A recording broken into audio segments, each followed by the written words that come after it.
حرب عالمية تالتة ورابعة، والعالم القديم بينتهي وبيبدأ العالم الجديد.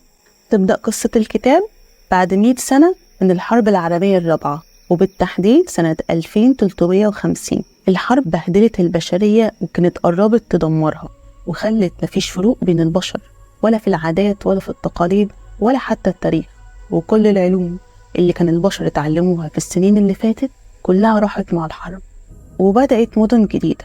وقصتنا بتدور في مدينة منهم، مدينة اسمها لوكيد، وبالتحديد في دار رعاية. أول ما الشخص بيخش دار الرعاية دي بيكون معاه 6000 نقطة، وال6000 نقطة دول لازم يحافظ عليهم أو يزود عليهم، وفي حد معين من النقاط يفضل موجود معاه علشان يقدر يخرج على سن 20. والنظام ده اسمه عين القانون، وده بيتحكم فيه الذكاء الصناعي. وفي يوم هوشيار بيتم استدعائه لعند مدير الدار، واللي أي حد بيروح هناك بيعرف إن هو ارتكب كارثة.